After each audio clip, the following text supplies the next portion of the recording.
Alien 8 UK. Welcome back. You found it again. The UFO Files. Broadcasting round the clock on Alien 8 UK. Red-eye listeners, insomniacs, sky watchers, van drivers on the long haul. You're tuned to the only station that stares back at the dark with you.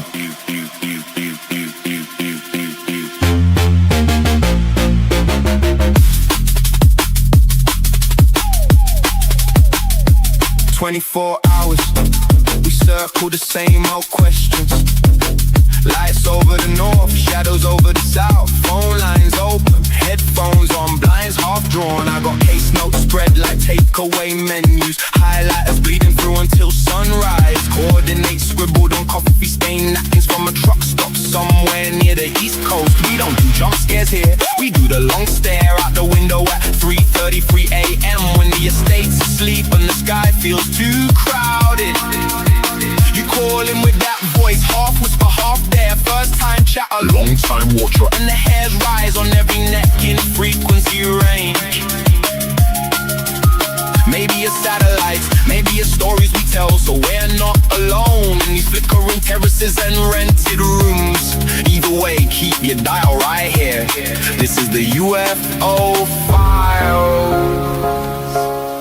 Alien 8 UK.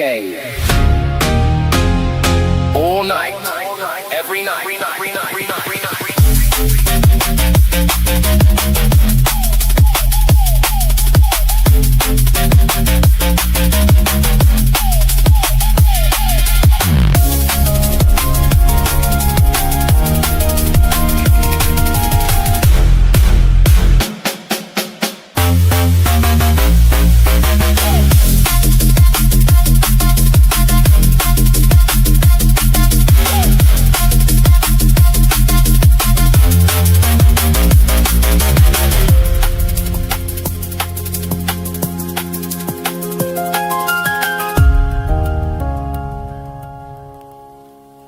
Welcome back.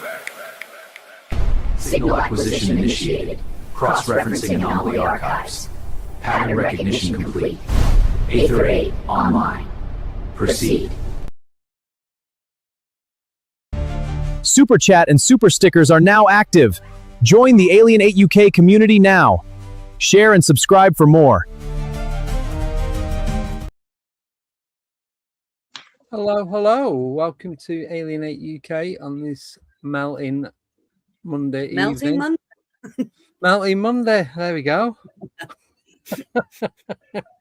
So we are joined once again by the wonderful John Hanson. Thank you so much for coming on.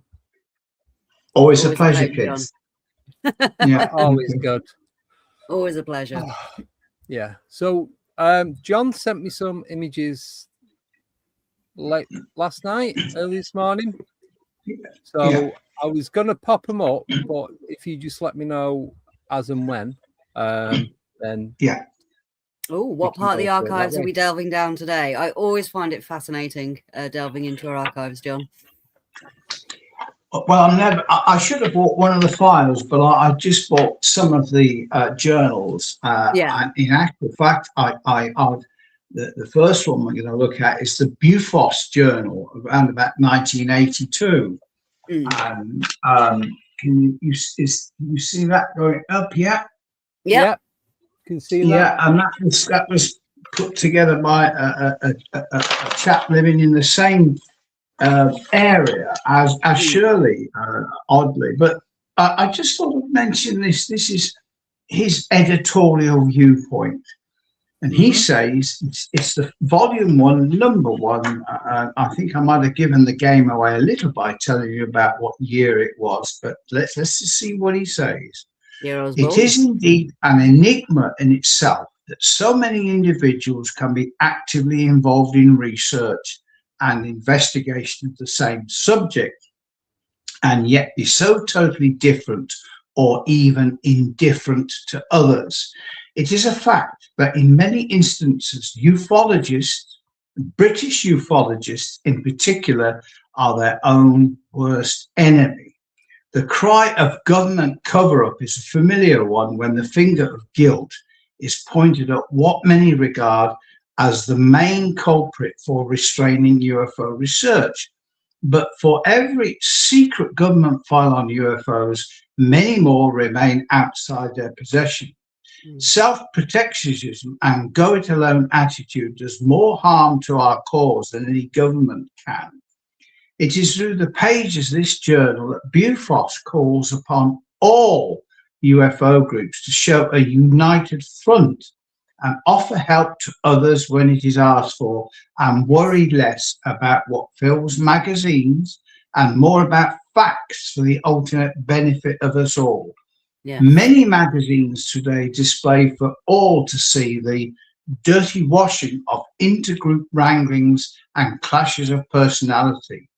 If indeed we cannot agree and work together, then we cannot expect others to respect our work. Do we just concern ourselves with what is best for our own particular interest, groups or magazines, or we do, as so often expresses, consider the best interest of ufology in general? The result of any research program, whether it relates to UFOs or serious other issues, has to be shared openly with others. To share the knowledge gained through successes and failures with others cannot be a bad thing. Bufos has since November 81 offered to assist anyone genuinely interested in dealing in facts and not fiction. Blah, blah, blah. Mr. Brian T. Everton, who I've tried to trace, because in these small magazines, there are some quite outstanding incidents involving UFOs. And at the end of the day, for me, just this document and another one, they're so important because they are part of our history. Yeah. And what we're trying to do is preserve the history. And so, yeah, as I say, there's plenty to talk about. And in 44 years, we still haven't overcome that ego issue, unfortunately. People are very much in it for themselves, the fame, the acclaim, the notoriety, when what's really important is the information and getting that out there and making those connections. Yeah, absolutely spot on. That was my thoughts when I read it, because I thought this is 1982 or something, whenever. But 44 years and it hasn't changed. 44 years ago, and that is rather disappointing. I mean, I suppose from my own point of view, I have reached a stage where reluctantly I accept that. We're not going to change things. Hopefully, well, we're not. I mean, after all, I have to. One mind at a time, John. That's what we're changing. One mind at a time, and that's all that matters. Well, that's why the three of us are doing this, because and podcasts like yours, because we as I say, we cannot give up. We want to change things, and I mean, things need to be changed, don't they? So, as I say. Hopefully, you said sometime in the near future you come down with a bottle of champagne and look through the archives. Yes. Yes. And I'd supply the glasses. Yeah. And the bacon sandwiches. Yeah, I'm just going to say that. Well, yeah. I mean, you're always going to get the egos in no matter what field that you're in. You're always going to get those egos, but at the end of the day, they reveal themselves. So, you know, when you work with someone, when you have that professional relationship with someone, the mask can only stay on so long.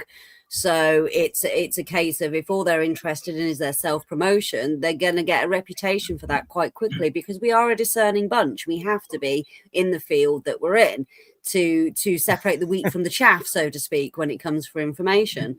So they're only going to get a rep for themselves on that, and people are less likely to work with them if they're only out for themselves, if they're not out for the true passion.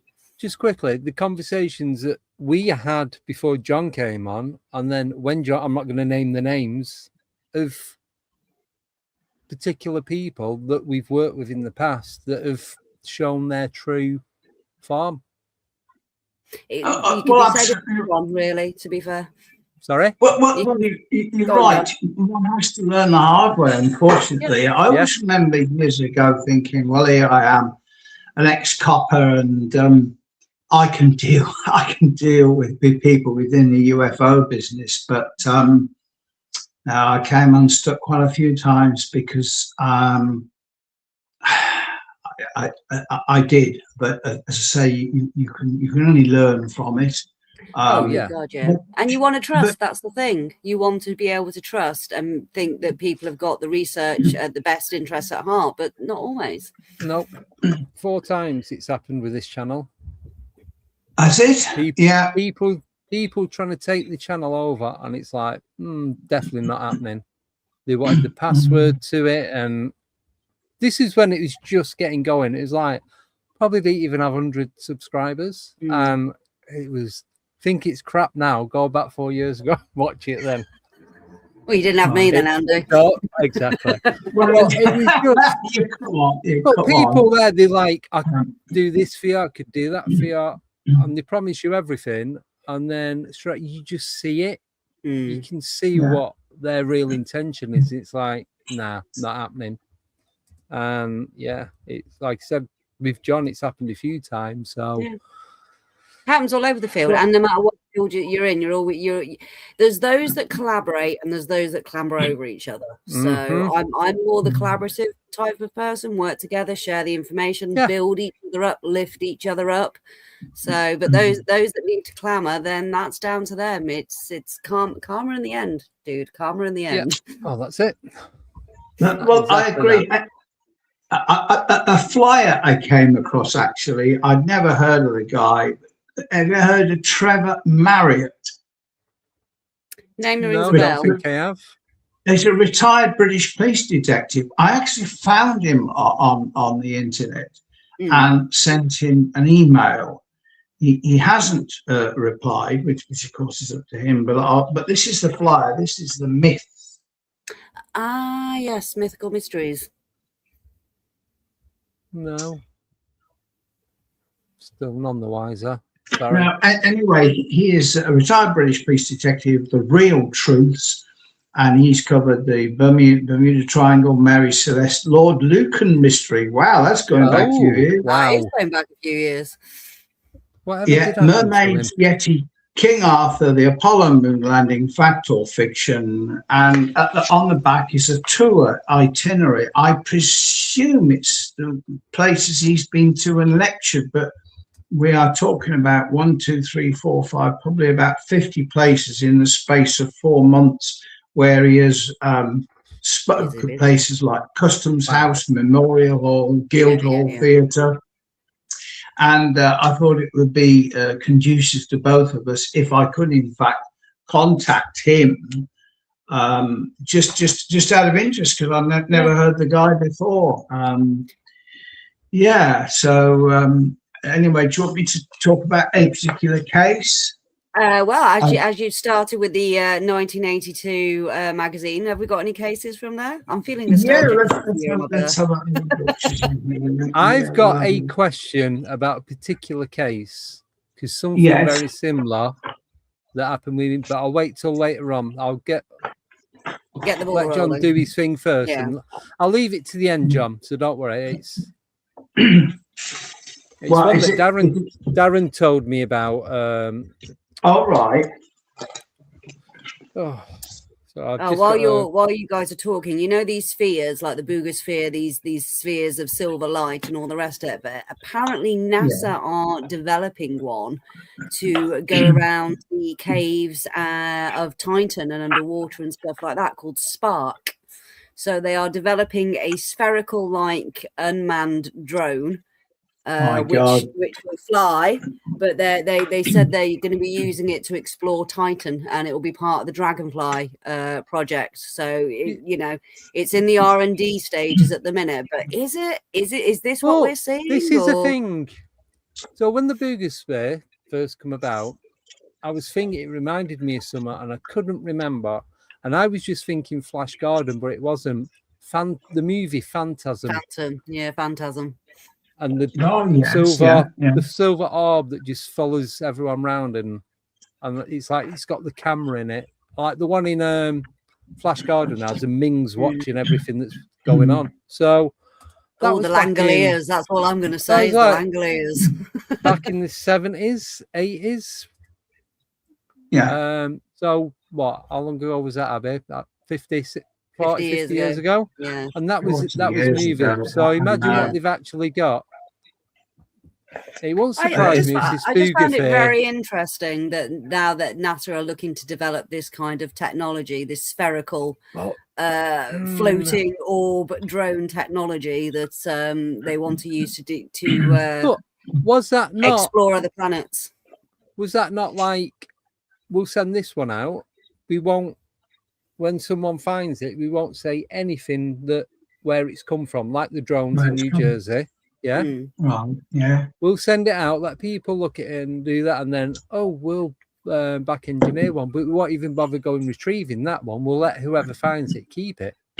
Well, they've tried to get it back numerous times. Josh was telling us not just the government, but also mafioso elements of the area as well have tried to get their hands on it. Yeah. So I think it's government. I really do. Well, if you look back to the 60s, and they were very interlinked back then, the government and the mafioso. So who says things have changed? Still are. Apparently, before I get sued. Before you get sued, yeah. I would again like to thank you for inviting me. Honesty is always very welcome. But for me, I never know what to talk about because I've got so much to talk about. And obviously, I could talk about the Gene Hingley case from the mince pie Martian case and Burning Mountains. That's the one you told me about the stones being coming down. I think that was in the Midlands, wasn't it? That was Washford Heath. That was something. That was Sir Arthur C. Clarke sent a film crew over there, and that was one of, I suppose, hundreds, if not thousands, that I've researched and investigated. And the only way I can remember some of this really is to, or a lot of it is to get it in document form. And that's why, I mean, it's crazy. I was thinking that I looked at my volume 3 book the other day, which covers, in fact, it's in front of me now. That covers, this is the volume. You can't get it, it's no longer available. And the prices that they ask for are crazy. But this covers, it's 300 pages and covers 66 to 67. And for argument, in October 1966, there were 60, I covered 60 incidents involving UFOs seen in the sky. And again, we're not talking about globes of light or misidentification. We're talking about what appears to be solid structured objects moving through the sky. And 66 was a very busy year, but of course 67 was a lot bigger because we had the so-called flying crosses. And I many years ago, I spoke to retired police constable Roger Willey, strange name, but there you go. Not going to that. Roger Willey, lovely guy, since passed away, ex-RAF bloke. What he saw and the other officers saw and chased was then later written off a BBC program as being Venus. Well, we all know this is all bull. That these things weren't Venus, and you're talking about so many sightings in that particular month. It's incredible. And the Dartmoor one, when they saw the star, the 2 police officers, was that 65 or 67? That was 67. Yeah, 67 as well. Yeah. PC Clifford Waycott was one guy. Wife wrote to me, and I was to say he was too ill for me to meet up with. And I know I go up to 67, but you think to yourself, 67, how many years ago is that? And we mustn't let all of this slide away, because we just can't. So that's what I'm trying to do, is put it all together.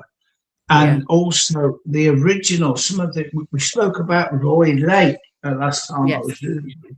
And a typical example, it's, you probably won't be able to see this very well, but it's a newspaper clipping that came from Mike Oram, who lives up in Kendal. Oh, Cumbria. Mike. Bless And him. Mike, he's not. Right, is not that well. was that any of the images that you sent me? What this time? Oh, I think yes. This is one. Oh, there's no reason why I can't show it. I don't know if you can see much of it, but this is Roy Lake. Yeah. And this is typical. You know, when you look back through, and we've also got cuttings for each and every day, wherever possible. We have a cutting. We have the original report and signed documents. We have letters. The list goes on.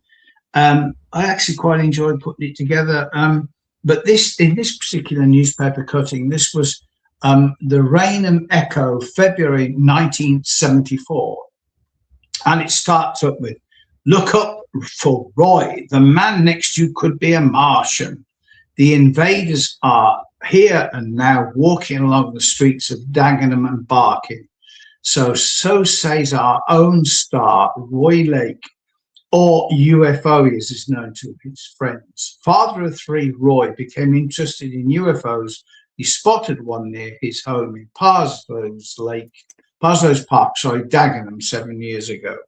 Anyway, it rabbits on about that, sightings and things. But so what do we have? And this has happened to me before. We have a photograph of Roy when I don't know if you can see that very well. It's a photograph of, I think you can just about make out Roy, yes? Yeah. Yeah, See him, yeah. And at the bottom is the nearest thing Roy could find to a flying saucer when we called was in his kitchen. So they take the proverbial mickey. Of course they do, because they don't understand it. And it's a fluff piece, isn't it? For mainstream media, even with the Beeb, it is a fluff piece. But answer me, the two of you, answer me this one question. Why, this has been going on for 50, 60 years. Why is it that every time somebody has the courage to report a UFO sighting in the past, they are berated for it, they are ridiculed for it, and the media takes a proverbial mickey out of them? I don't understand, because I always thought journalists would conduct some research. You know, it isn't just about a UFO. It's about the person. It's about where it happened, how it happened. It was the journalist conducting research that had me then. Sorry. Having seen behind the curtain, you know, it's a fluff piece. Exactly, behind the veil. I've seen behind the curtain, and I know how these things are very much treated. It's one, a fluff piece. Two, they don't get it. They don't have the consciousness or the knowledge to understand the importance of it. The mentality. Thank you, Andy. Also, as well, they're very much constrained by editorial practice and guidelines, and also it's a long-standing running joke that they have to poo-poo it, basically, because powers that be don't want it out there. They want it ridiculed. They want it all X-Files and Scooby-Doo. I mean, the BBC covered the recent, not this drop, it was a couple of drops ago. I think it was the third UFO drop from Congress. Yeah. And they covered it very, very briefly. And it was also, apparently there are things in the sky and the truth is out there. And it was very much that cheesy way of presenting. Oh my God. Instead of actually taking it seriously. I mean, these things are going on in the Senate. They're going on in Congress. You've got all these whistleblowers that are wanting to come out. There was one that put a post up today asking the president to release him from his NDAs and all the rest of it so he could. And at least the American press are taking it seriously. You've got News Nation, they're taking it very seriously. I know what was it, Law and Crime, or whatever that channel's called. They're taking the scientists disappearing and they're unaliving very seriously and following the case on a legal term. But in this country, because you've got different state laws, so you got federal law, obviously, all the way across America. Then you got different state laws. Different medias can do slightly different stuff. No, they can't. They're all under one group. Yeah, no, but I mean, they get like a little bit of leeway. Yeah, they get a little bit of leeway, depending what state they're in. And then obviously if they're in South America, then it's a whole new ball game anyway. But what I'm saying is these slightly different, where in the UK it's everything is controlled by one. Don't matter whether it's BBC, ITV, Channel 4, Channel 5, whatever, it's all going to come under one ownership, innit? Same with the world's media. The BBC is still owned by somebody. It's still And also, as well, the amount of D notices. I mean, you know this yourself, John. The amount of D notices that go out in the news where you can't talk about something, where it is suppressed. And you mention it once in a news cycle, so it hits one news cycle, quick clip, and then it's gone from the rest of the day's events. Again. Yeah. So they've done their duty. They have broadcast it. They've informed you of it, but they're not going to concentrate any actual time on it. So it's very, very much like that. And I think the attitude in the UK, I mean, I sent you a document, didn't I, a couple of weeks ago, where someone had petitioned the Prime Minister and the MOD to do as America's doing, and what are we doing with our files? And they basically turned around and said the Prime Minister passed it on to the MOD. And they basically turned around and said, which has been the party line for the past 20 years, if not more, we've looked into these things, we've investigated it, we've shut down the UFO desk, you have all the documents they released in 2009. Well, we know they weren't, because the Cyprus event wasn't in there. Loads of other things weren't in there. But the MOD's official stance is the UFO phenomenon does not pose a credible threat to UK airspace. Therefore, we are not wasting our resources on it, and we are concentrating on more military security matters geopolitically. So basically, they don't think it's a non-issue, according to the UK. But we know it's a non-issue.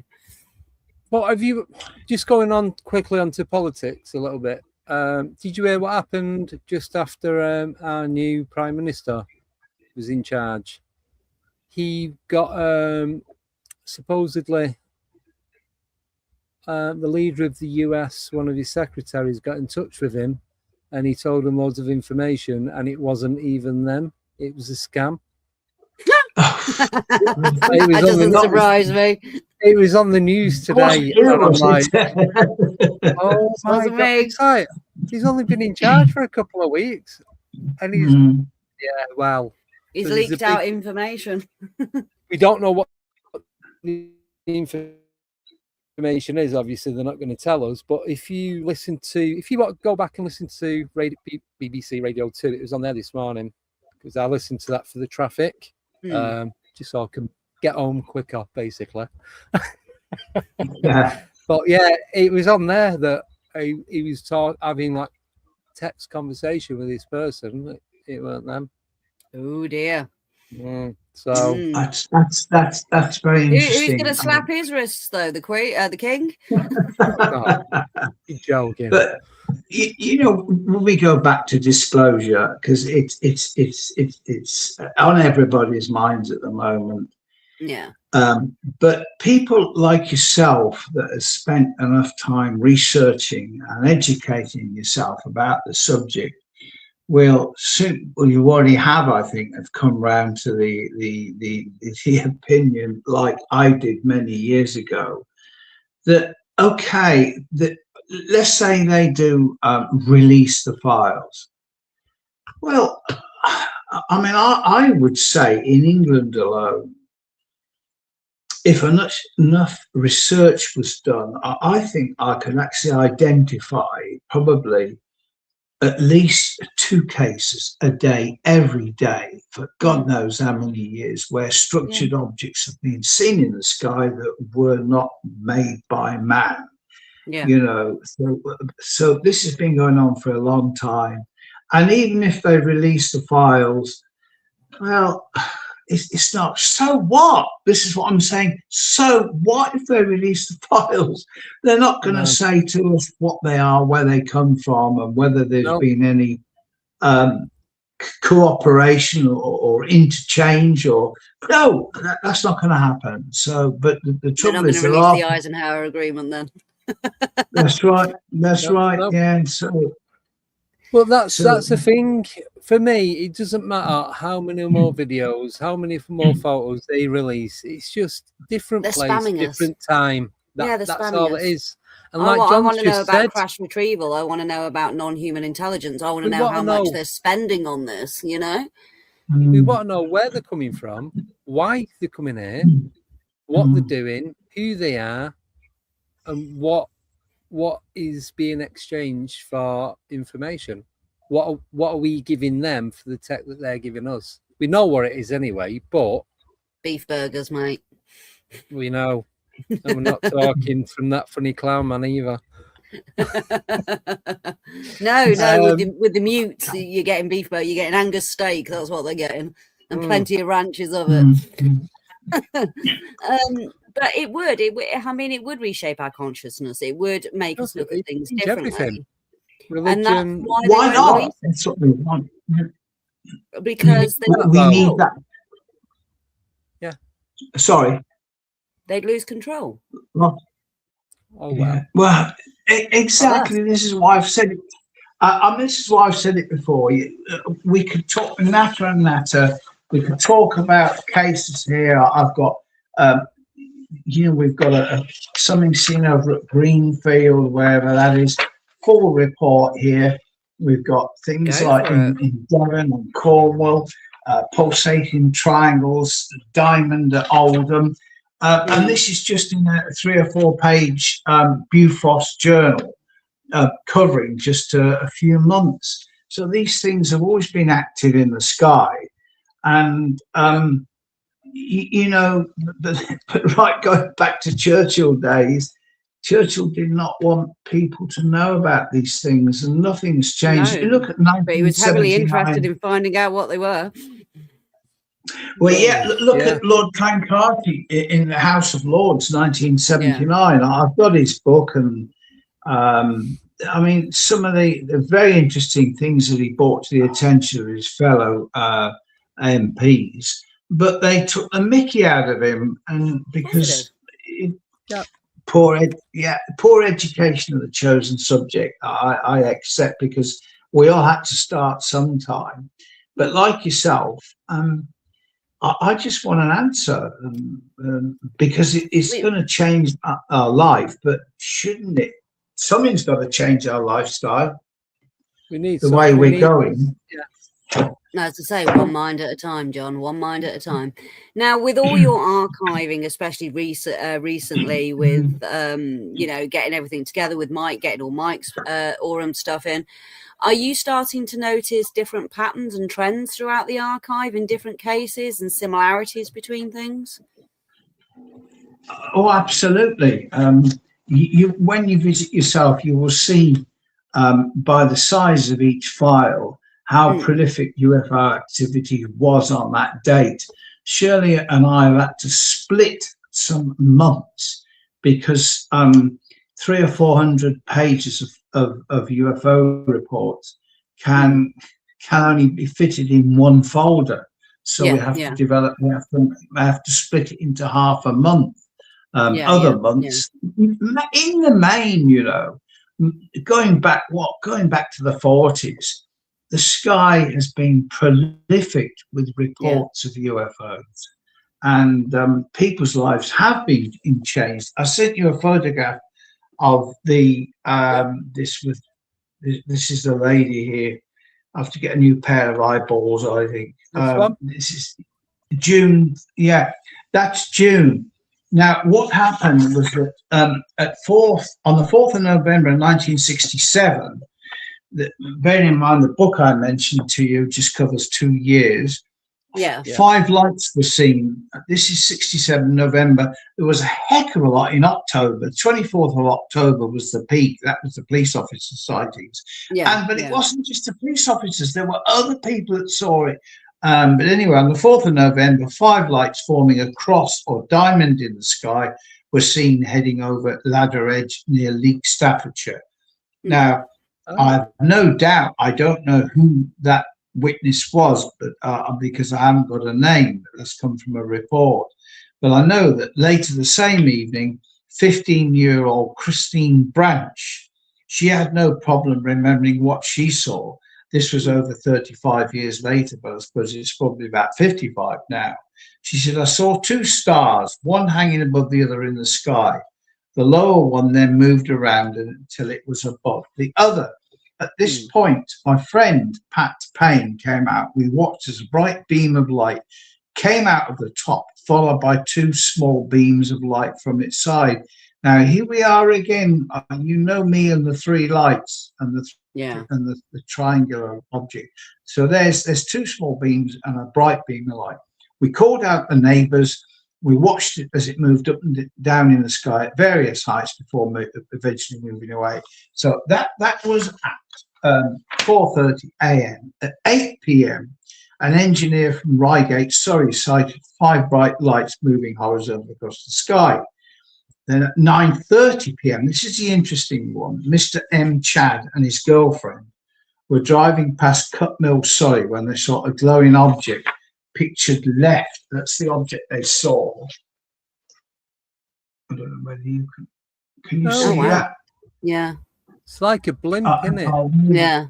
Hang on, that way a bit. That's it. That's it. Perfect. But they saw that. I saw a glowing object, and it's typical saucer-shaped object with lights given off from it, hanging, hovering in midair. Now that was at 9:30. Now the Cut Mill sighting was a number of UFO type sightings which took place around the Hampshire area. 30 minutes later at 10:00 p.m., an Iberia Airlines flight 062 en route from Malaga crashed into Blackdown Hill, Sussex, killing all 37 people on board. The list of casualties include Jane Thorburn, and I feel for June Thorburn. I feel for anybody. I'm not saying this was a UFO, but this object was seen just before the crash. Anyway, she died with her 5-month-old baby. Anyway, as a result of... Sorry? I said, oh, God bless her. I know, that's what I felt. As a result of possible connection between the sighting and the air crash, an appeal was made by Omar Fowler of SIGAP Group. Well, Omar Fowler, ex-RAF, smashing bloke. Did you ever meet Omar?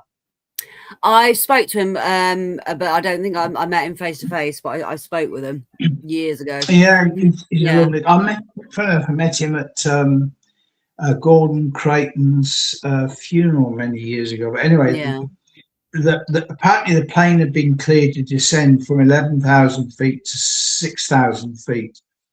The caravel first clipped trees near Blackdown House and broke through a large hedge, careened across a meadow where 63 sheep were killed outright. Wow. 23 were fake. That's a lot of sheep. Anyway, the disintegrating plane continued on, destroying a garage and damaging parts of the roof. And then debris from the aircraft was scattered over the roughly 355 yards. I wondered if it was a problem because there was a full investigation, and funny enough, I spoke to somebody, a police officer going back to that period of time, who said the next day the police were called out. Some of them were young coppers, only just got in the job, and they were pulled out, went up to the field and had to pick up all the body parts and put them into the bag. And just that would have been traumatizing. But there was a full investigation, but they were unable to ascertain what had gone wrong. They thought the pilot might have mistaken the altimeter, but it's something like that. It makes I doubt whether it was a UFO that caused it. Common sense dictates that, but how unusual that it was there 10 minutes before and not It far could've- away from the plane. I mean, And the UAP might have sent something wrong with the plane. It could have been pilot error where they saw this thing and just panicked, or it could have been a combination of things. You know, it could have been. Yeah, you just don't know, do you? I mean, fortunately, Could have been it got close and it messed up with the electronics. instruments. Yeah, Yeah. and caused Well, them that's to what I fail. thought. It could be anything. Yeah, well, of course they do, don't they? That's the thing. I don't think they intend anything maliciously as such, but these things do happen with aircraft. And I'm sure in our files, in some of the years, there was an awful loss of Air Force jets in the States, and I think we've also lost some as well. Quite a few. It's yeah. And especially around places like the got- moorland or the Welsh mountains and stuff like that, and places like Shining Clouds, Davidstow. I mean, that was the most unluckiest airfield going. It was the highest, it was the foggiest, and it was the most accident prone because they couldn't see when they were landing. I know We've it's got a load. We've got a load of Questions. questions for. Go for it, Andy. yeah. At least 8. So Go for it. We like it. Thank you, guys. Yes. There was one. So I'll do this one first. This is from Janice. So she put Hi, Janice. 1978 when I saw a flying saucer not far from Dagenham in Manor Park, only a couple of miles from there. That was similar to what you was talking about earlier. Yeah. The thing is, you see, the witness will give us some details, obviously, and there is no reason not to feel that it's obviously a genuine complaint. But when you consider how many hundreds of thousands of people have seen things, and we still live in an age where people just take the mickey out of us. They do. They do take the mickey out of us. People unfortunately, mock what they don't understand. Because they're frightened. Yeah. I got sent a video a couple of nights ago. I've cleaned it up a bit, and it's just like it looks like there's a couple of different lights in the sky. So you'll see one there, the one will flicker there. It's just white lights. There's no red or green, so it's not aviation or anything like that. And then you'll see some in the middle, and you work out it's like there's a line of them, and they're not moving, and then you just fade away afterwards. It's like it's a pattern, but without a pattern. So I'll send you the video. See what you think. I've got details of where and when. I don't want to give too much away. I'm not going to give the person's name because I've not spoken to them about sharing it yet. No. Is this the one you were telling me about a while ago and you wanted to be No, this was on Saturday night, Saturday night. Right, so, right. I didn't see many up the moors. We saw something strange. And then Nick saw it as well, which is weird because she's in Wiltshire. When we went, because I went to go and watch the eclipse at the moors, we saw, and the only way I can describe it was three lights. They were all moving in unison. It wasn't in a triangular shape. It was almost like in a bow shape. So it was like that in 3, and they were moving across silently, very, very quickly across one side of the moor to the other. But when you say bow shaped, one at the top, like a bow and arrow. Like a bow and arrow. But of course, if you move that over and looked at it differently, I wish somebody would just tell me why so many thousands of times. It was like that. But then if it's tilted, on me, but it's like stingray shaped, but there's three lights. So you've got that bit, and it kind of comes to a point. There's a lot of sightings of UFOs that look like but that. They were three separate craft, though. They weren't. It wasn't one big thing. It was 3 separate because you could see all the stars and that behind it as it was moving. Well, that's what I was thinking with this one, but you can see, and it's just all across. I think it was one big one. Could have been. Go on, John. Sorry. Logically, rationally, there must be a reason why there are invariably just 3 lights. I accept on occasion there are more than 3 lights, but 3 lights dominate, and it fascinates me. And sometimes people will see a large light with 2 little small lights. Somebody once mentioned it was like a Mickey Mouse head. Yeah. That's with the ears.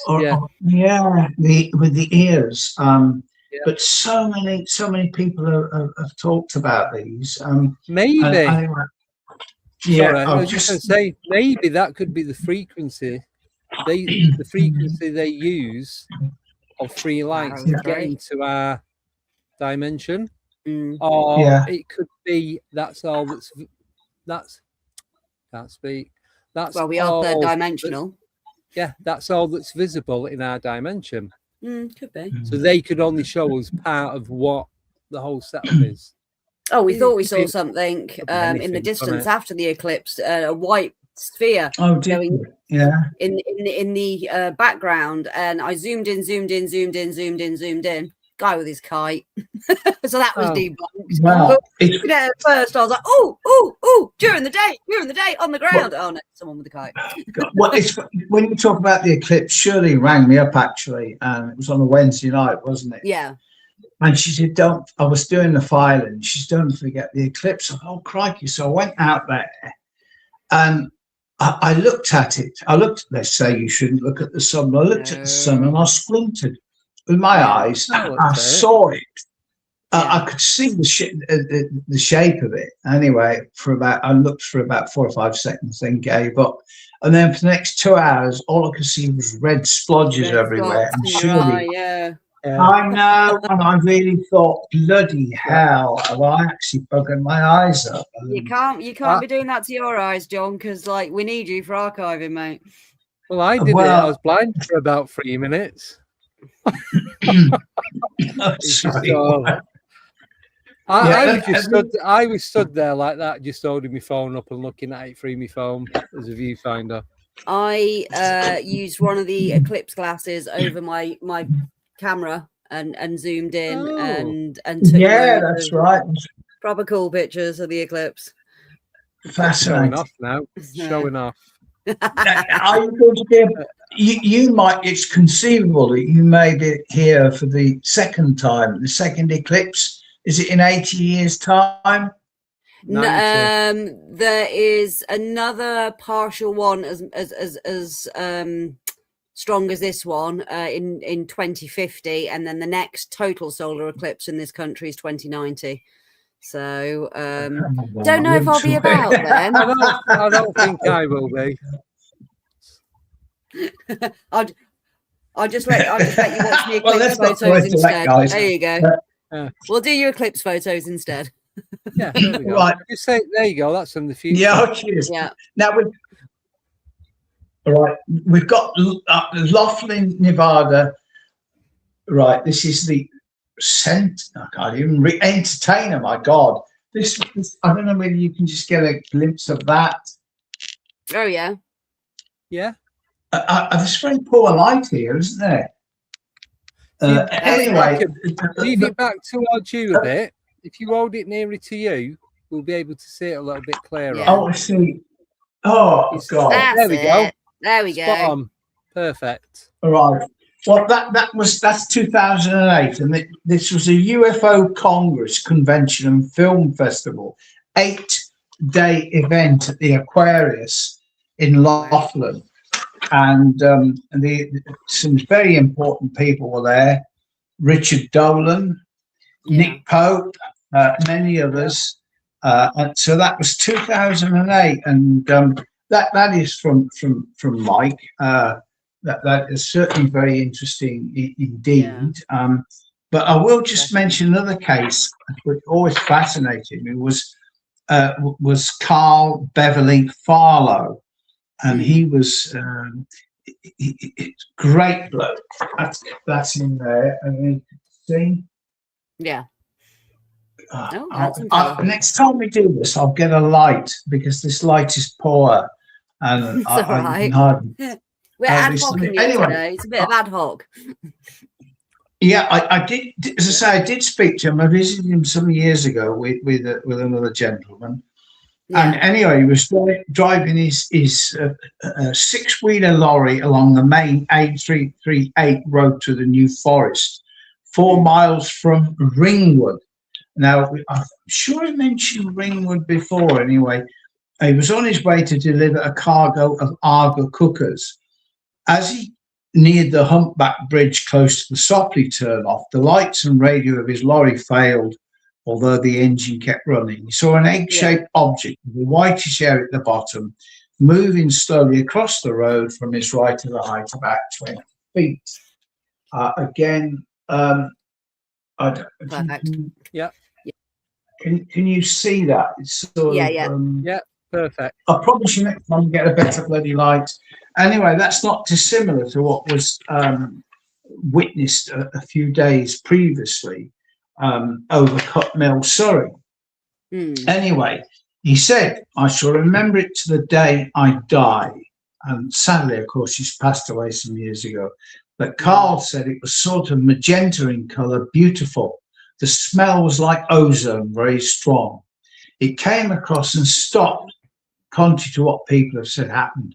I could hear a light humming noise. And from part of it, there were lights that came off it, which travelled over the top of the cab like balls of light. After it had gone, I sat there petrified. I mean, I hadn't long come out of the army. I thought I was a tough guy. Anyway, Tony Pace, if you remember Tony Pace from Euphoria, he was one of them that investigated it, along with many others. I was going to say, that's proper OG, that is. Well, that's right. And at some stage, a Brook Bond TV van pulled up behind Carl and asked Carl what was going on. Carl telephoned the police, and the police sergeant arrived with a constable who introduced himself as PC Nineham. I managed to track down PC Nineham many years ago. So the constable took Carl to one side of the bridge, and then he interviewed him. And then a Jaguar car, this is unusual, a Jaguar car arrived at the scene. It was cream coloured with a female driver. She got out and went to comfort a girl who was there, who was in quite a state. So then the copper officer took Carl to Christchurch police station, as the lorry was devoid of any electrical power. When he arrived, he was asked to wait in the front office and noticed a woman who he presumed may be another witness. However, she was with the police. And then he was asked, the cop asked him if he'd been drinking, and he was asked to walk in a straight line, blah, blah, blah, check. And then he had to go through the story again. And I did hear along the grapevine that it might have been Jenny Randall's, but I have no proof of that. But so anyway, at 10 a.m., Carl received a visit from two men saying they were from the MOD. One of them, Mr. Perks. I've heard of Mr. Perks before, but there's no such man. Anyway, Mr. Perks asked him a number of questions, and then he perhaps gave him some instructions not to say any more. Anyway, the next day, Carl contacted the police and was told the lorry was examined and 4 of the 6-volt batteries were dry. Every fuse had blown. So the lorry was towed back to Shropshire, where eventually it cost 400 quid to put right. But it's as I say, it's fascinating. There's a lot more related to this story. And I know that after it, part of the road was stripped and relaid. So whether the UFO had done that, I don't know. Damage, but, yeah, but I mean, there's lots of information about that particular case. But what a smashing bloke. He came forward and he told it how it was, and he actually met somebody in America who told him that there was an awful lot of similar sightings objects over America that told to shut up. You know, well, this is how it did. Be quiet. Have we got some questions, Andy? Yeah, we've got about 10. Go for it. We love it. Thank you for the interaction, guys. We're loving your questions. So this one is from the Tower Keeper, and he's put, question for John: which is the most convincing close encounter of the third kind as far as he is concerned? Oh, contact. Right. What is the most convincing? Well, this would involve Margaret Fry. Yeah. Who was, this is the Margaret Fry case. Margaret was involved in a lot of stuff. She worked for the Welsh Federation of Ufologists. She was worked for Lord Clancarty Contact UK. So I think this was the 17th of July, 55.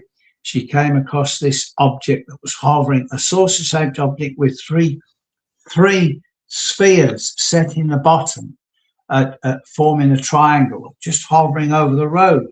And there was lots of children around coming over, and even a police officer saw it. And amazingly, the previous day, it had also been seen over at a local school. So I contacted some other kids who'd been there. For me, the close encounter she had, but a close encounter, there's certainly an association between a close encounter and something to do with the person, whether it's DNA, genes, or what, I don't know, but there's something there. There's a link.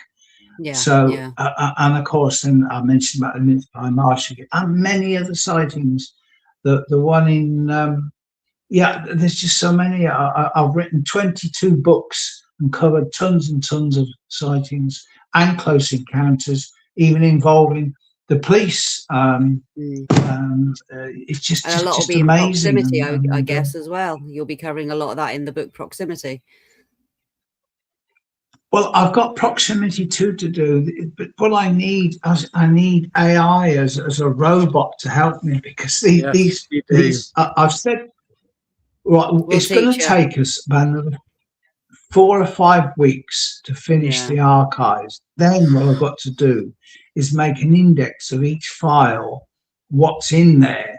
And then at some stage in the near future, I need to get on with the Warminster book and beyond, because there's so much. I'm still unraveling the Warminster stuff. I've got tons of it. And so, what with Rendlesham as well. Well, what we were talking about the other week when you rang me up, I've had an idea, John, so I shall give you a call tomorrow or Thursday about it. Okay. Got more questions for you, John. Sorry.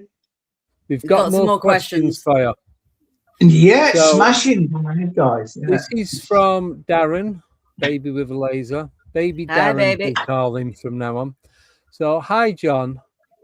RE the G Honeycomb and V Redgrave sighting in Stratford. Did you ever get in contact with Redgrave after your Richard D. Hall interview? God, Richard D. Hall, that's going back a bit. I know. Who was? God, who was the Redgraves? Yeah, this was at Stratford upon Avon, a local theatre. And it's coming through. Of course, the Honeycomb. That's Gordon Honeycomb, isn't it? And he was a famous. He was on the BBC, and then he left for Australia. So I had a lot of contact with him, and I did write a letter to Vanessa Redgrave. I never got a reply, but I have a letter from Vanessa Redgrave, which Gordon gave me at the time, about what was seen over was it the Dirty Duck? I think in Stratford on that evening. Because I do have quite a few sightings from Stratford upon Avon. But I have sightings from. Well, do you know something, Abbie? We talk about a hot spot, but the whole bloody thing was a hot spot. It's been a hot spot for so long. It is. I'm still trying to track down Roy T. Dutton's research. So as soon as I get a lead on that. I'm still trying. He was a smacker. You see that? Oh, yeah. I next time, guys, we'll get some lights and you can see the bloody things properly. But I'm just going to come round to your house and have a look. It'd just be easier, won't it? I so need to get down there, John, or up. Actually, it's from me. Well, Yeah. he's only an hour away, as we found out before. So, Well, yeah, to you is only an hour. It's about 4 from me. We got another question, Andy. Yeah, no motorways as well. You see, that was it. That was Yes. the kind of bow shape Yes. underneath. Is what what we saw on the moor. Like the, Oh, is it? That was Yeah. Arrow, That was like the bow shape. Yeah. it was called. Yeah. that was over Denton, Manchester, Oh, on the not far from 22nd where of I'm August, 67. Only down the road yeah, from me. Yeah, and then that's Newcastle. Yeah. Hmm. So 67 was a stellar year, so to speak. That was the UFOs. 14th. Yeah. Yeah, that was seen over Ponty's Pike radio mast, Lincoln, in the Lincoln area, and then we've got a triangle object above, and we've got we've got so many. This was a fascinating one. This was a couple. This was in South Wales, the 20th of July, 67, and they saw this object fairly low on the horizon. And it reminded me of, as it exploded across the night sky, I thought it was an atomic bomb detonating. It suddenly slowed and then went back to its point of origin. And that was, again, that's the couple. Oh, yeah. Can you see that? Yeah, just about. That's the couple there. There we go. There. Yeah.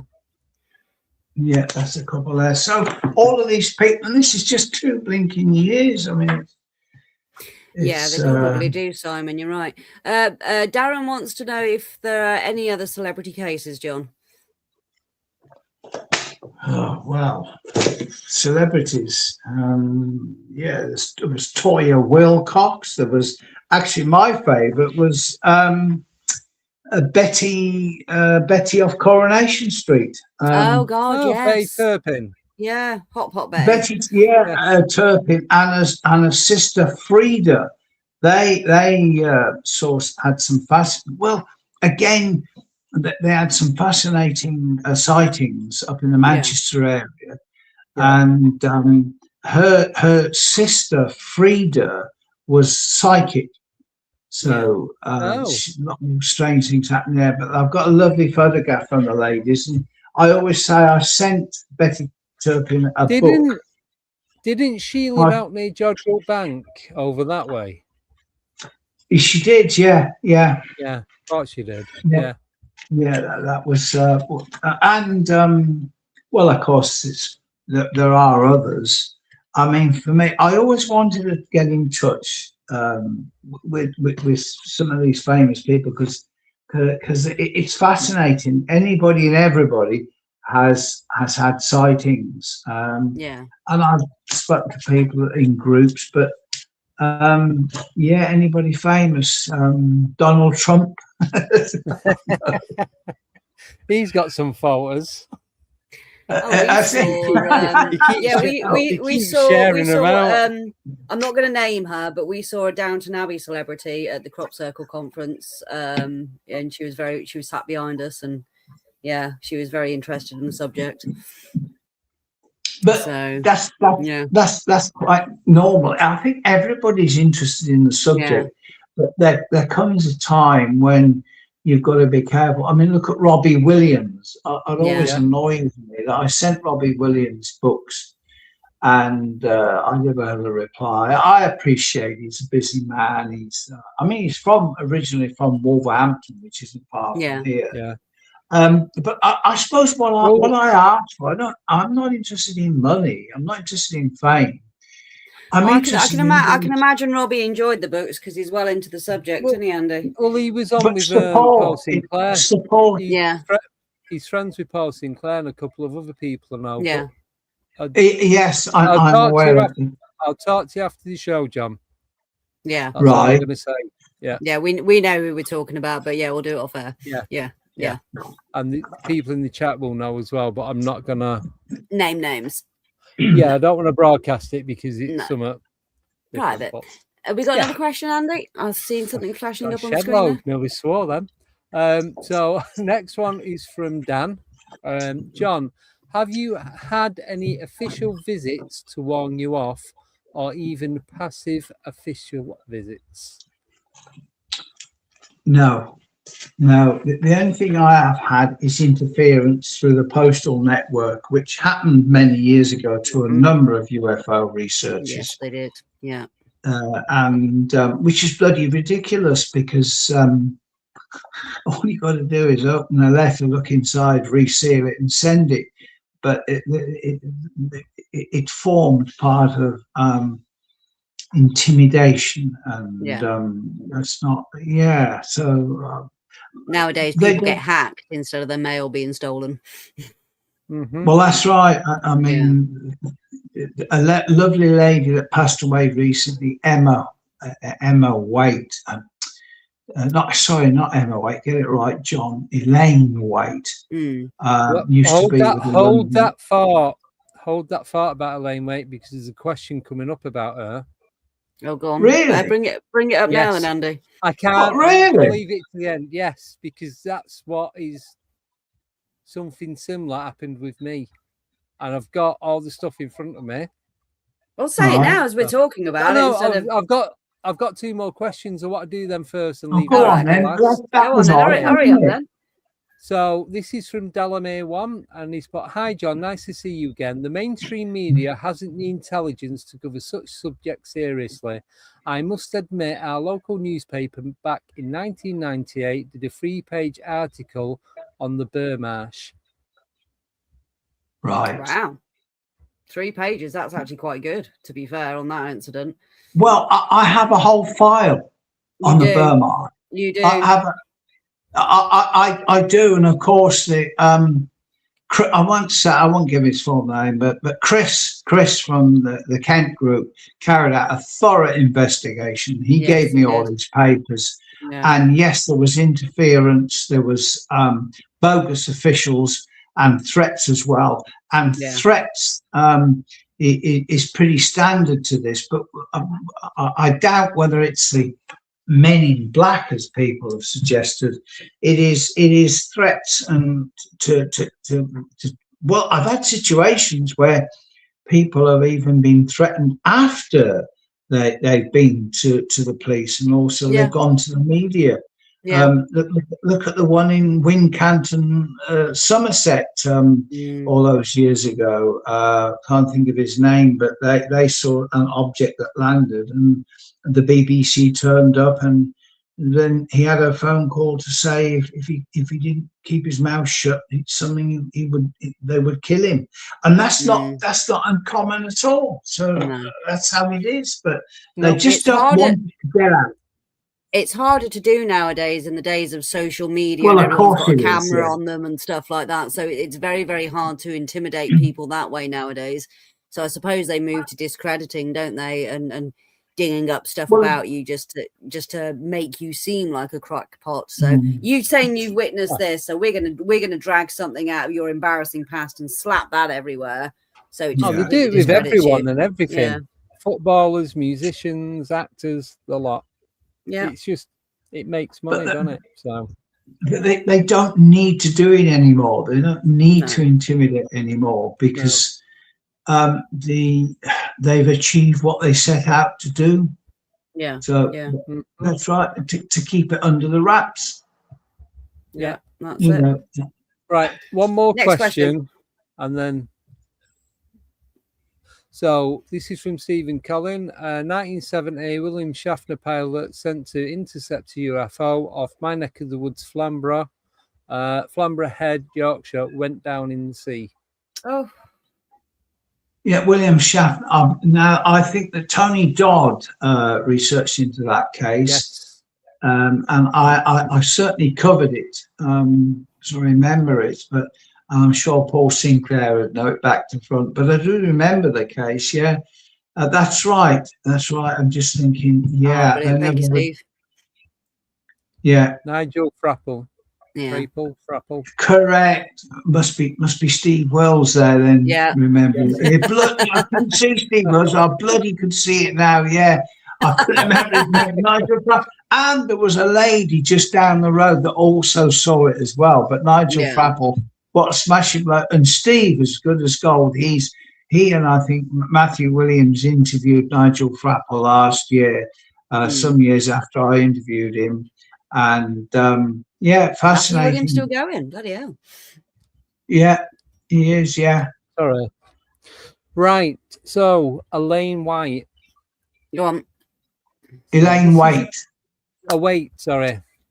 So I got it wrong. I've got it in front of me. So it's Darren, baby of laser. So me and Darren have been talking about this for the last couple of weeks. So are you still in possession of Elaine White's implant? Any more news on it? So he has sent me a picture of it. So, 1 second.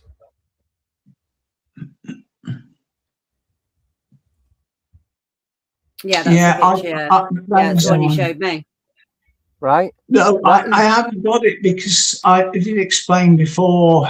I can't believe I'm telling you this again, but when I lived in Bromsgrove, I had Elaine gave me the implant. It was like it was so tiny, like the top of your nail, totally see it, and I put it in some water, and it was kept in that little little water capsule for about 10 years. And then when I came to move from Bromsgrove, I cleared out the room and it was on a shelf in front of me. And as I reached for it, it completely disappeared. No. I told Elaine about this,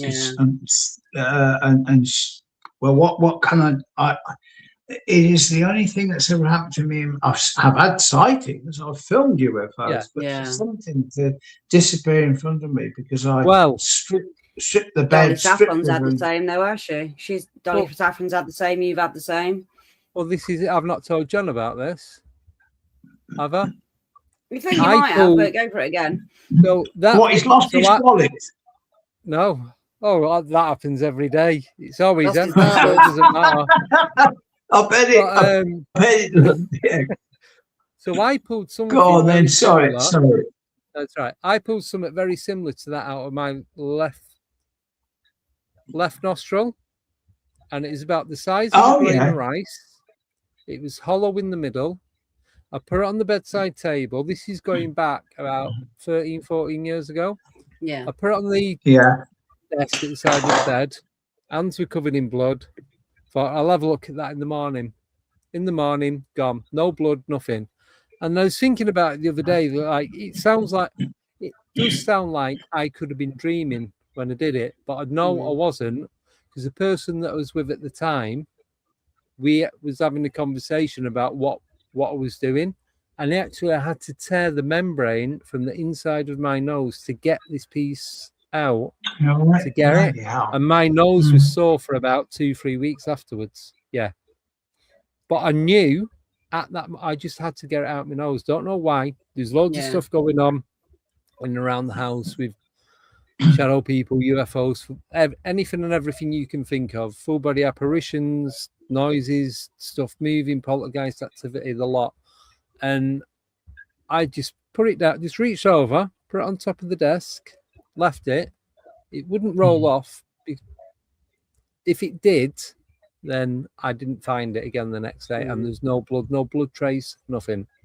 So one or two things, it either got taken or and reinserted. One of 100 thing, reinserted, or it's dissolved. But Dolly Saffron says they dissolve if they're exposed to the air too long, and even she turned around and said she's removed one from her nose, and that when they're disturbed, it was there, it was right there, and I had a dint in my nose for about indentation, probably about a month afterwards, and it looked very similar to that, but I couldn't tell you because it was dark, and I'm just guessing. But I know it was roughly the size of a piece of rice. And it was hollow. I don't know if it had the hook on it or anything like that, but it was very, very similar to that. I wonder what the purpose of the implant is, because and I wonder. Sorry, for tracking. Tracking, because I didn't. If that was an alien implant, I nothing. They track you off your consciousness. They don't need an implant with the technology You know, they've but got. nothing extraordinary happened. Yes, I did have a lot of paranormal activity because it did kind of stop for a bit after I took that out. I was going to But say, then- did it carry on or stop? But you But just the answered thing that. is, when was it put in? Was it put in when I was 2? Was it put in when I was 22? I don't know when it was in. If was that's it what put in the was, week before and it was been the irritated night. you and you had to get it out? Could have been the night before. Don't Could have know. been the night before. You just don't know.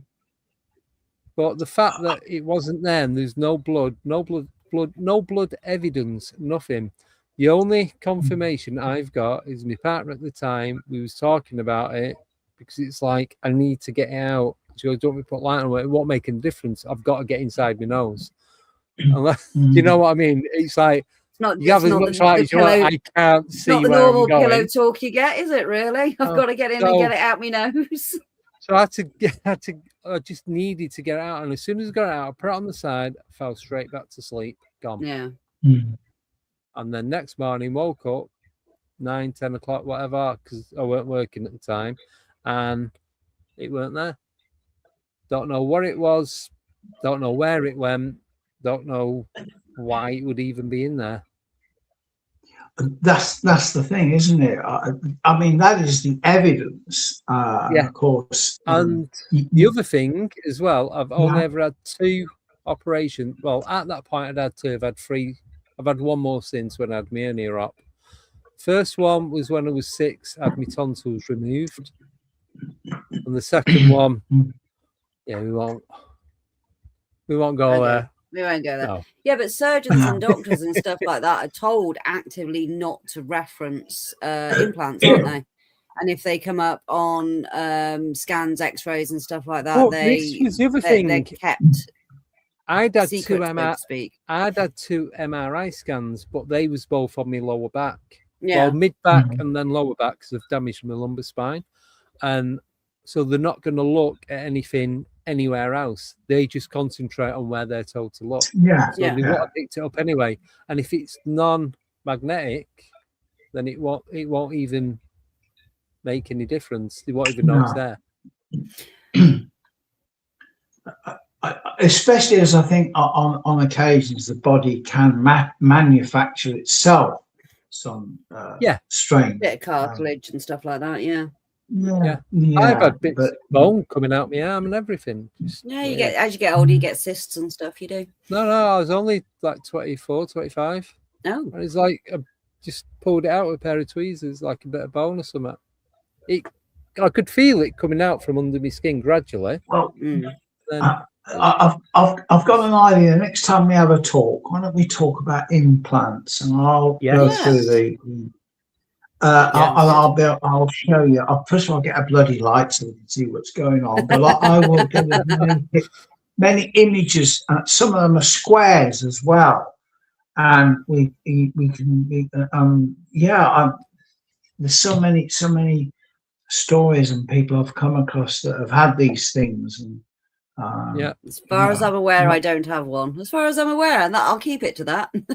Well, you could have hit the nail on the head there, because as far as you were aware, how many of us are implanted and don't even know we are? As far as I was aware, until that night at stupid o'clock in the morning, I didn't even know what it was I was pulling out from my nose. I didn't know if it was a bug crawled up there or not shrapnel, but something had flown in my nose when I've been out and about, and bit of chicken teeth going the wrong way. Do you know what I mean? It could have been, Oh, that's happened before. Nearly died. Wrong hole, Paul. But so, but it was solid. You could feel it was like plastic. Could have been some sort of metal. Glass. Could have been glass. I don't know. But it was perfectly like a little tic tac, is what it looked like. It's a grain of rice. So we have one. Sorry. One more question. No, I was just going to say, it's fascinating, isn't it? It really is. So many people have had to deal with this, you know. Yeah. You do. I'm going to just go through an airport body scanner just to like and be like, have I got any implants? But then I found like little markings on my hands that lasted for like a couple of months. I had an identical mark there Yeah. as I did to there, and I showed Yeah. Barry. Met up with Barry Fitzgerald at one of the conferences, and we'd gone out for the day with him, and we sat in the pub, and I was showing him. He goes, "Have you had that looked into?" I'm like, "No, but it just seems weird." I had two little squares, about half a centimetre square, and saying that Right. if you put your hands together like that, it'd be like, you know, when you paint on one sheet of paper and you Yeah, fold yeah, it yeah. into the butterfly, it was Yeah. like that.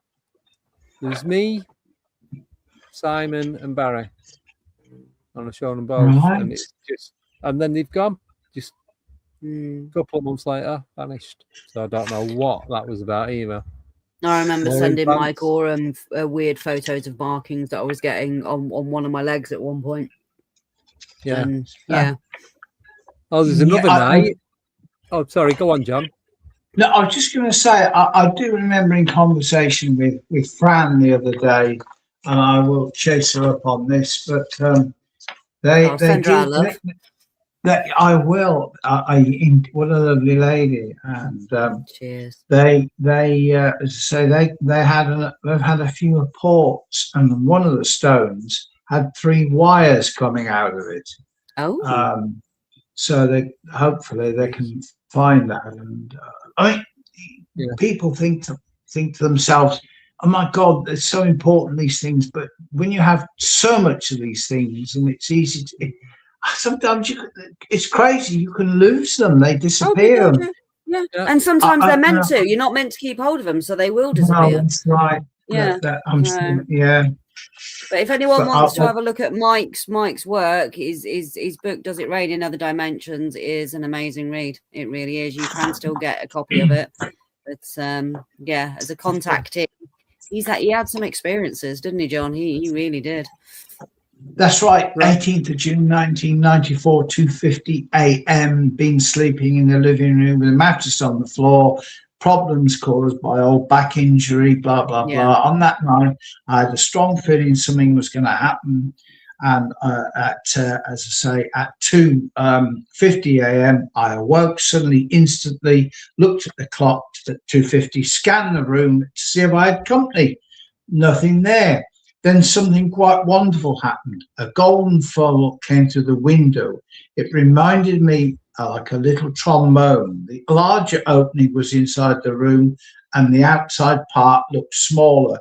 While I was wondering what was going on, hundreds of coloured lights like fireflies darted out of the funnel into the room. Then numbers came out of the funnel, quickly followed by letters and symbols. Yes, I remember that. And then as I say, there's a 4 or 5 page. Yeah, I remember him telling me about that. Tons of stuff. Same sort of writing and symbols that Jason was drawing, and Andrew's son. So it was the same sort of thing. So it's amazing how it all connects.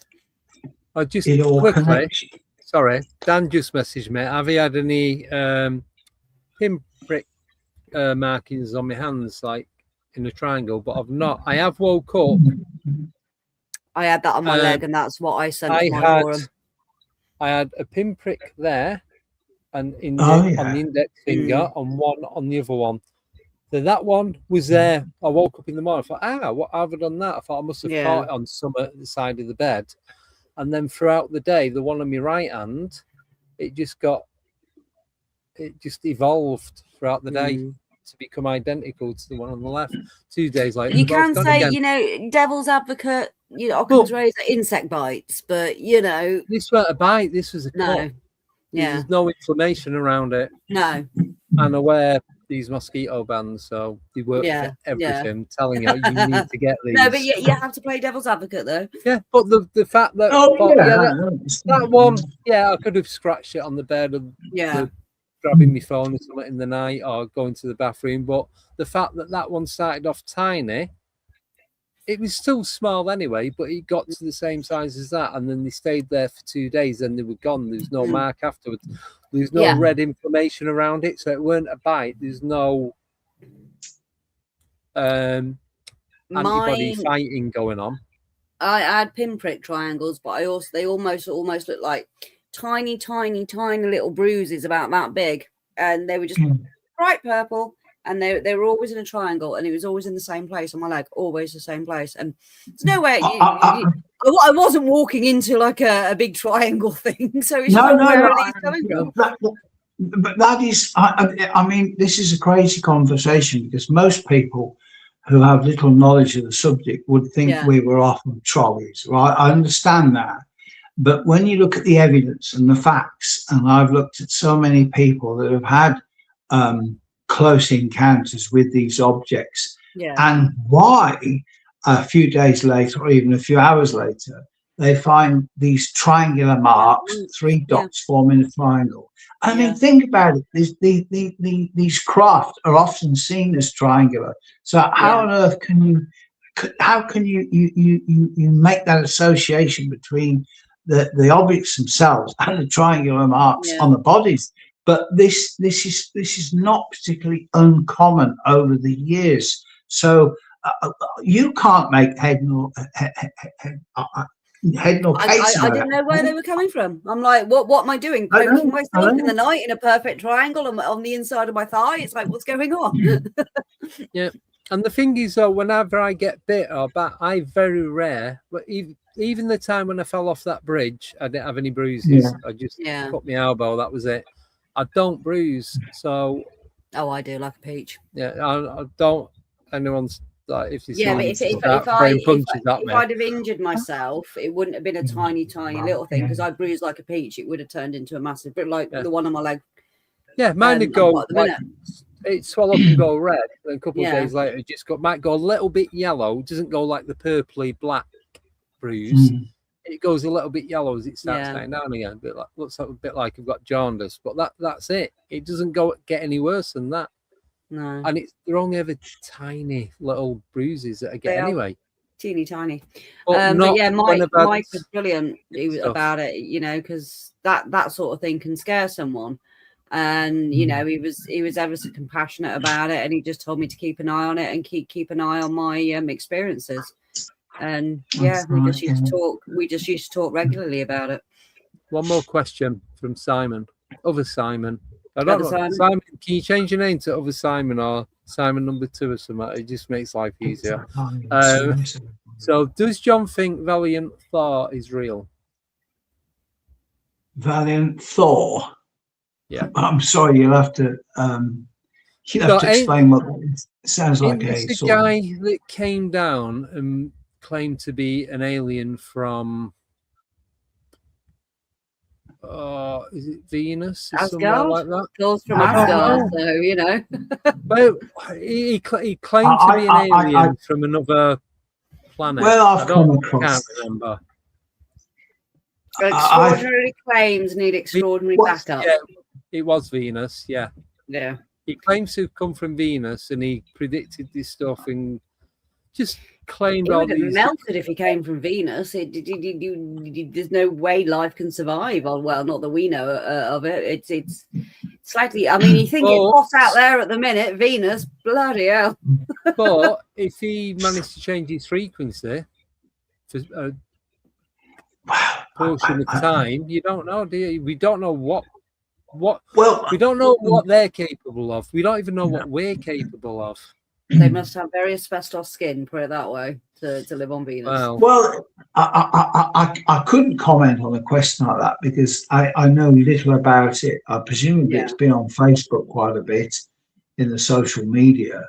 I've come across I think it was back in the 60s or 70s.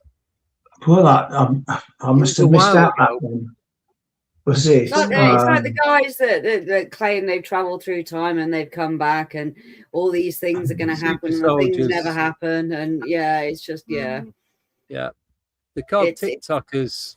Yeah. And they get paid for views and stuff like that. So that's all I'm going to say on that one. Yeah. But this is back before social media. So could it be? It might not have been as early as the 60s or 70s, but I'm sure it was. Right. I don't know. I'm thinking of Patrick Moore and the front of his book, which I'm trying to get the name of his book, but Martians, or something to do with the Martians, and the front cover photo was of the alien being, but Omar Fowler soon sorted that out, because that was the way that on that particular airfield everybody dressed. And anyway, I'm sorry to say that it was rubbish. I just say I did have a couple of letters from Patrick Moore castigating me for even suggesting that he saw something at Warminster, when his film director, who I spoke to, said they did see something. And but look, if you rock the boat, you're going to get problems. If you're in a well-paid, established job, and we talked about the BBC and others, you start getting too involved in the subject, you get your knuckles rough, and that's how it is. Well, as I say, you until you started publishing the books, the BBC and all sorts were interested in the archive. They would give you the time of day as soon as the book started coming out. You fell off the radar, so to speak, because you were bringing out credible evidence, and they just didn't want to know that. They just didn't want to know. Well, they don't. I'm probably missing. Well, they don't want us to. They don't want things like this. These podcasts. It's that's how it is, and that's how it's always been for 60 years. And I know that all we can do is carry on and try and get the message across. But we talked about implants. There was a time I would have thought, no way implants, but of course I've come across so many of who have, and I have seen those implants, and for myself, and I can't explain them, being examined by professors. So do you want to try? I want to know how they got it in there, because I struggle getting that out. Sorry, I'm just getting a light problem here. Put the light over there. Right. It's been absolutely fantastic speaking to you again, John. We've missed you. I know. Thank you. I apologise to the people that are listening, because I have too much to talk about, and that's the problem, isn't it? Well, that's it. That's brilliant. Well, as I say, next time we can talk about implants, and maybe Shirley's got a light in her hand. I'm light. Oh, bless her. She's like technician. Yeah. She says you'll cook your full English when you come up. Hey, we're loving that. I'll get me ordering now. Yeah, so we can talk about implants next time, and we can also talk about Rendlesham. Also, as well, anyone who's actually, if you've got any cases that anyone's actually had any physical contact with these beings in non-human intelligence, and as if there's been any of that in the archives as well.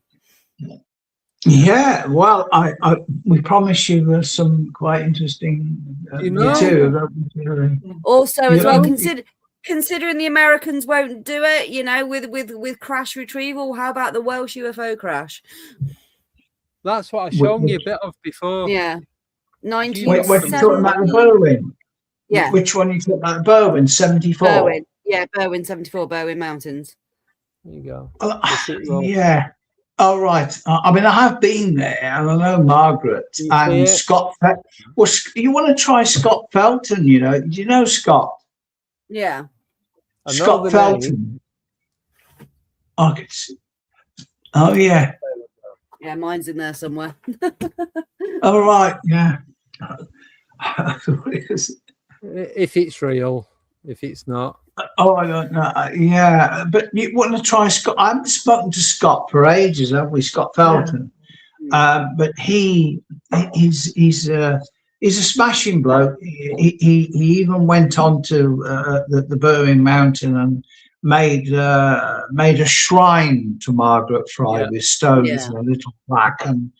But he investigated that case, and I remember it well. But all that was, in actual fact, was a witness that saw a huge glow on the side of the mountain, and then it took off. But that led to all sorts of crazy things that went on. I even interviewed a bloke who told me that he was part of a army. He was in the army, and they picked the alien up and put him in the back of the lorry and took him somewhere. Sorry. And then they tried to say it was a meteor, didn't they? A meteor shower or well, something. They meteor. I mean, yeah. But fascinating, isn't it? Yeah. Yeah. Oh, as for Excalibur, they can't actually decide where Arthur is, so God knows where Excalibur is. He's either in Glastonbury, not Denbury, Bigbury, or Wales, or Tintagel, or yeah. I'm convinced it's Wales. Speak to Mark Ollie about that. He'll tell you. Definitely right. I'm going to go with Melkin's prophecy and say Bigbury and Jeffrey Monmouth. I think I might have shown you that one. That was what I actually. Can you see it? Yeah. Yeah, that's what I actually filmed outside the house. And I've got the date. Finally, got the correct date, which was June 2016 at 9:15 p.m. and that was outside the house. And the one where you'd forgotten you'd filmed it and the camera was under the bed, or was that a different one? Yeah, I can't come across the film today, so I must look at that. Fantastic. Yeah, definitely. Independent on Sunday, police open their X Files on UFO encounters. Same old crap. Sorry. True story. But there you go. Yeah, that was when I was young, carefree. Are you all right, Shirley? Oh, Shirley's got to go and sort the dog. Right. Well, we'll let you crack on, John. We'll leave you to it anyway. Yeah. Well, let's do implants next, or hopefully when you come round to the archive, we'll select one of the files. Oh yes, that would be nice. Yeah. Yes, I'll send you that. I'll send you them dates when I'm going to be about, and then go from there. And I'll let you know. I'll let you know when I'm free to travel again. I'm free. I'm free. I haven't got Jack cover at the minute, so without Jack cover, I can't go anywhere. Bring him. Okay. Wouldn't like that. Who's that? Oh, Jack. Sorry. Jack's the little black Jack furry cat. monster in my life. Yeah, he's my cat. Oh, I see. Right. Okay. All right. Okay. Thanks for your time anyway. No, appreciate thank you for yours. And your it's lovely to knowledge speak to you, John. Just professionalism and everything else. So I will be back on Wednesday with Nicole, and we're going to be talking to a shaman and a shaman woman. Oh yeah. So we've got Thomas Patrick Gormley coming on, and he's going to hate me for this, but I can't remember his missus's name.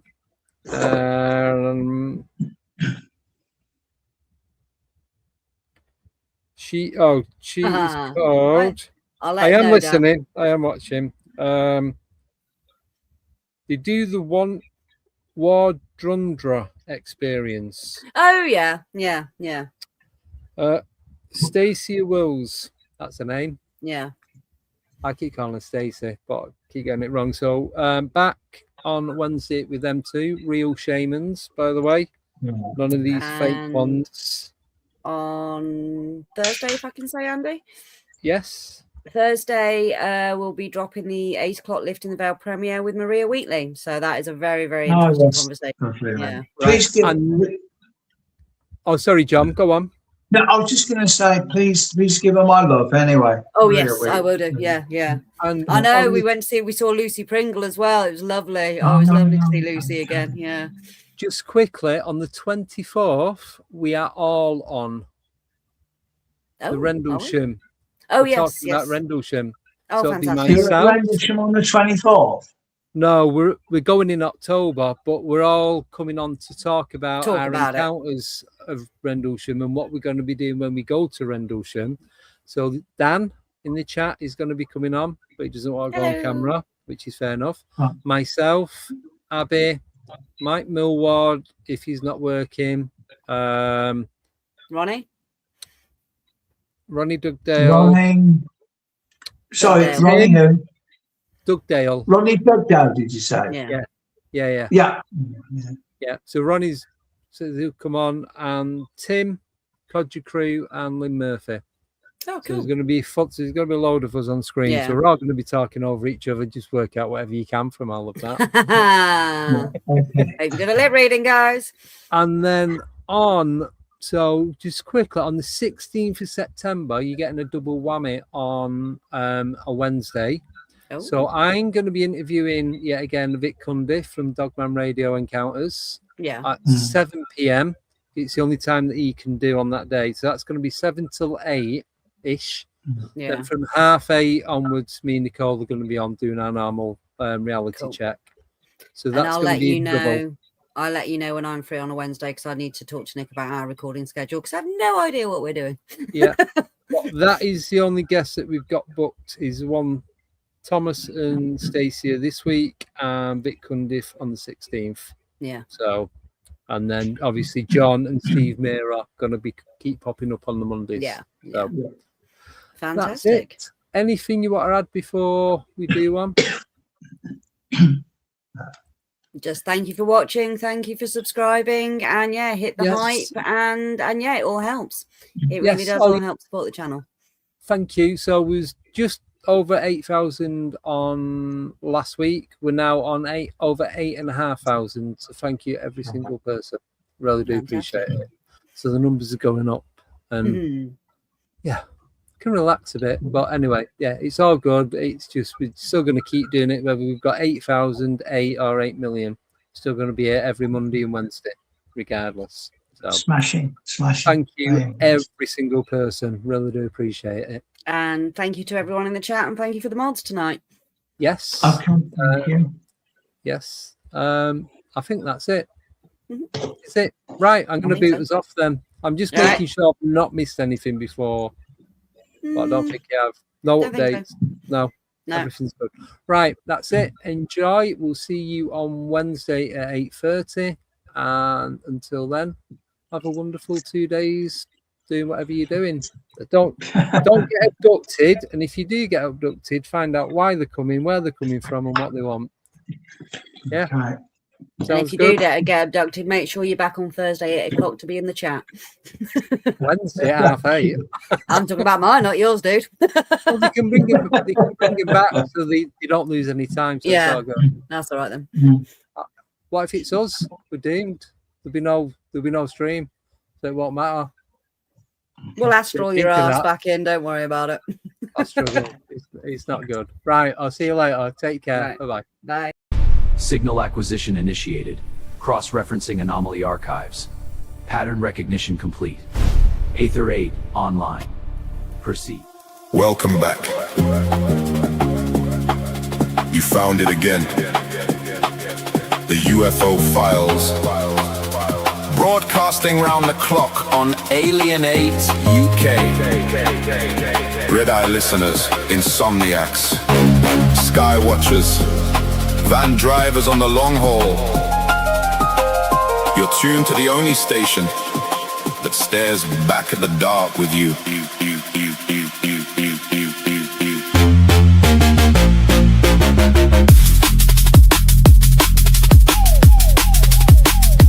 24 hours, we circle the same old questions.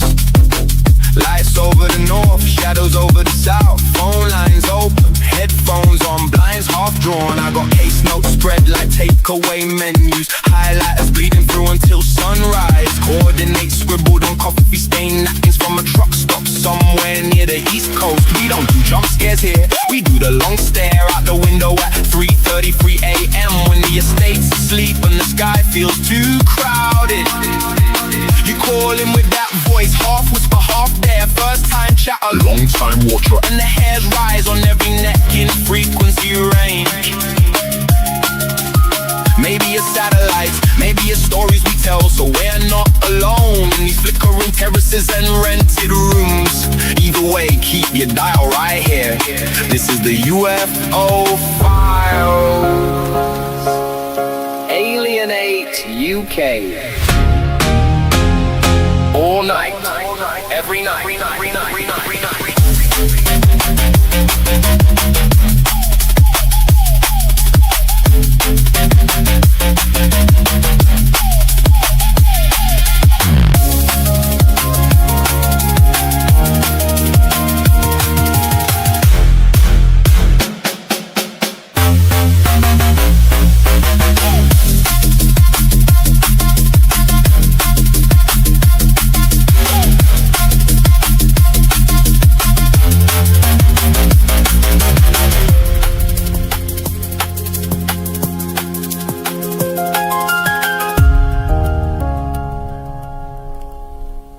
Welcome back.